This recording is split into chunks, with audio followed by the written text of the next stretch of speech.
One of India's icons, A.R. Rahman, the man who gave us Jai Ho, but well before that, mainstreamed Vande Mataram with Ma Tujhe Salam, is now talking about how there might be a communal dimension to the fact that the work given to him by the film industry has reduced in the past few years.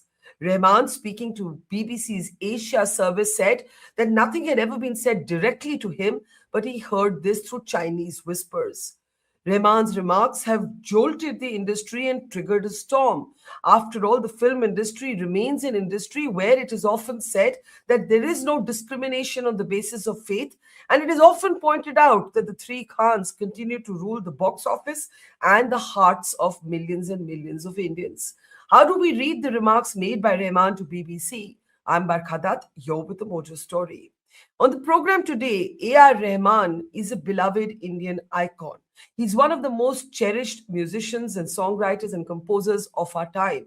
He's an Oscar winner. His songs often provide the score to some of India's biggest moments. His upcoming next work is, in fact, to provide the musical score for Ramayana. And yet today, Rahman, in an interview to BBC's Asia service, is talking about how there might be a communal dimension to the fact that the work to him has lessened over the last few years. Rahman did acknowledge that there's been a power shift in the industry, but he said that there were Chinese whispers about the fact that this could have something to do with his religion. Rahman is a practicing Muslim, one who wasn't born one, but embraced the faith. A.R. Rahman gave us Jai Ho, he gave us Vande Mataram, he gave us so many scores that it's impossible to list all of them. If anything, Rahman's story has been the story of India. How do we now understand the comments that he's making? They have, of course, as expected, triggered a veritable storm. I want to introduce our guest today on the program as we look at the comments that he made. Kushal Mehra, podcast host, analyst, is with us. Welcome, Kushal, to the program. Also joining us is historian and professor, Professor Irfan Habib. Welcome, sir, to the program. And also joining us is Raja Sen. Raja is, of course, a movie critic, a screenwriter, and a writer, and now also a podcast host. Welcome, all three of you, to the program. Let me start by playing this clip with courtesy to BBC's Asia service about what Rahman actually said for anybody who may have missed it. Take a look. Past 8 years, maybe, because the power shift has happened. People who are not creative have the power now to decide things. And might have been a communal thing also, but not in my face. But I've heard, like Chinese whispers, that this happened and they booked you, and the other company, the music company, went and funded the movie and got their 5 composers. And I said, oh, that's great. Rest for me. You've said you're very proud of the soundtrack of Chava, and it is a really good soundtrack, but it is a divisive film. It is. I watched it. I'll be really honest with you. It is divisive. I think it cashed on the divisiveness, but I think the core of it is to show the bravery, because the director, I told him, like, why do you need me for this? He said, we need only you for this. So I think it had and it is an enjoyable finish, but definitely I think people are smarter than that. All right, that was with courtesy to BBC's Asia service. Those comments now are viral. Let's get comments. I'll start with you, Raja. You're in the industry, unlike all of us. You're a part of the movie industry. How did you read those remarks? Were you shocked by them? Were you stunned by them? Why do you think Rahman made the remarks that he did? Well, I think, we have to take Rahman very seriously. He's had a long career. He's been, as you said, an icon within the industry. And he has been emblematic of a lot of the secularism that the industry stands for. If he sees that something is shifting, or if he even senses that, like you said, you alluded to Chinese whispers, but even if he senses that, then there is something to worry about. And when he mentions the film Chhawa and he speaks about how filmmakers today might be cashing in on divisiveness, I think he has a point there. There is a certain kind of cinema being made today. And I wouldn't like to take names because it's not my story to tell, but I have friends in the industry, other performers, and right now they're all kind of being pigeonholed. Good actors, Muslim actors are being offered incredibly nefarious, villainous parts. I'm not talking about the big three, the big three can choose what they want to do, but I think the other actors who have to wait for the parts to come to them are getting a lot of scripts with a lot of communal disharmony within them. So I think that I wouldn't be so quick to dismiss as whatever Mr. Rahman has to say. Just one follow up to that, Raja, before I go to the others. One Sure. is he has every right to say he found Chava divisive. Though, by the way, if you hear the whole interview, he also goes on to say that it was an honor for him to score the music for such a film. So, a lot of people might say, if you have such a problem with the ideological bent of a movie, why did you agree to do it? Point one. The second thing would be he never actually comes out and says, I'm Muslim, so I'm being discriminated against. He actually says nobody has said anything to me directly ever. It comes to me through Chinese whispers, and he simultaneously also acknowledges a power shift in the industry.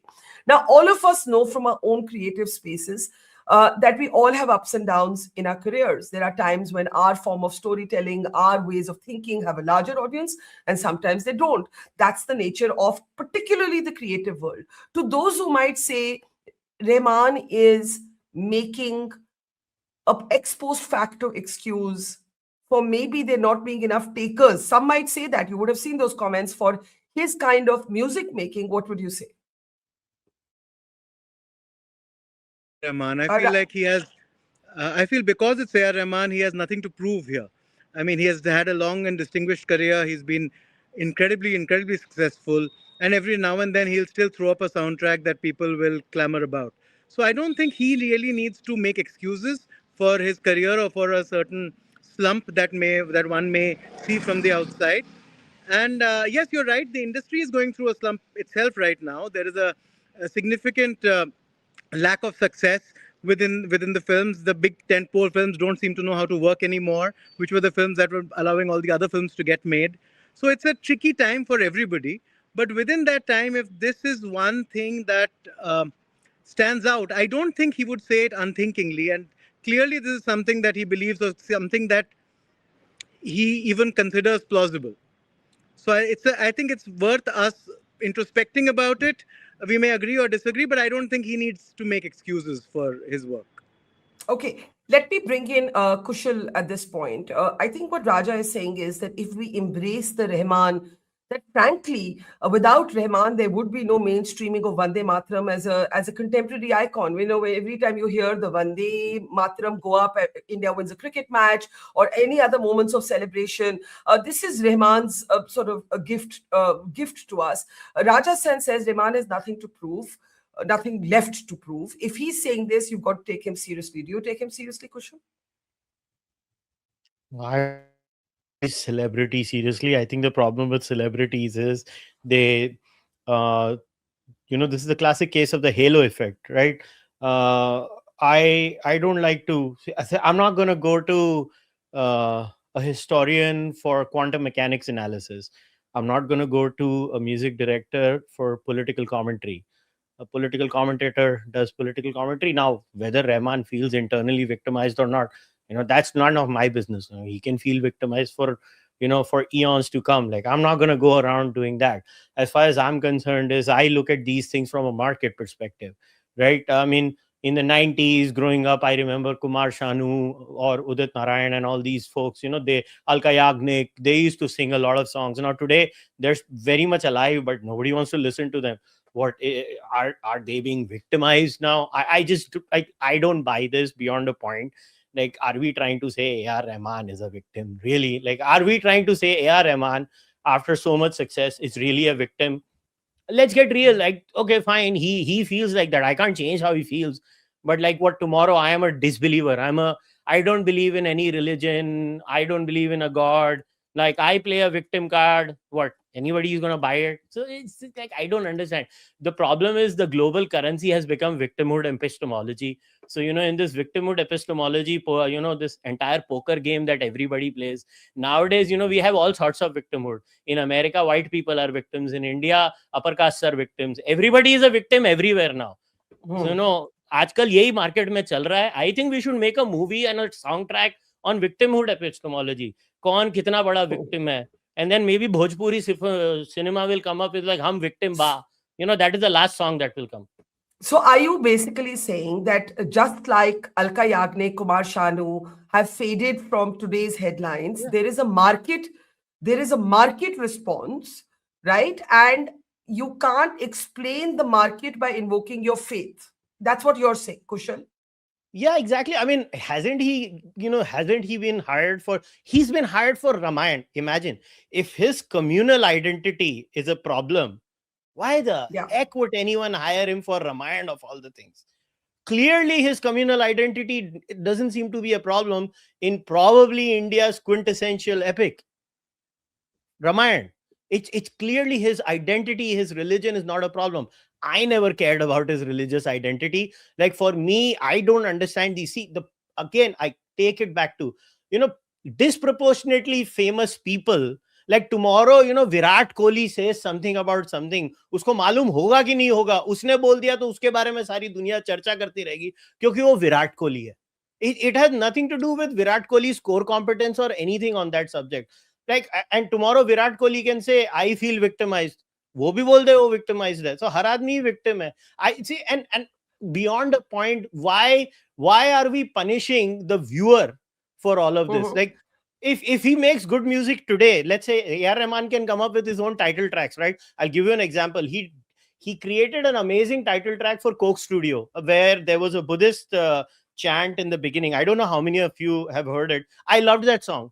Now, A.R. Mhm. Rahman can come up with bangers even now. He has so many resources. He can do private music. He can put it up on Spotify. There are so many options.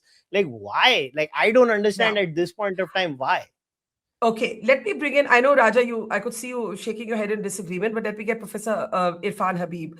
I think it's a very important example, Professor Habib, that Kushal gave about Rahman's next project. Ironically, his interview to BBC was in the context of that next project, which is Ramayan, made by a Hindu, music scored by a Muslim in collaboration with Hans Zimmer, a Jewish person. So that is, in a way, the sort of beauty of a creativity, that it should not recognize or differentiate, even if it recognizes, it should not discriminate, let me choose my words carefully, on the basis of anybody's religious identity, right? That is the power of good art. That is the power of good art.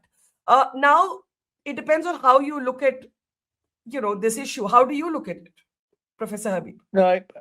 No, I agree with Kushal to a great extent because this is what I was planning to begin with. That there are lots of artists, singers who have disappeared when they were at their prime.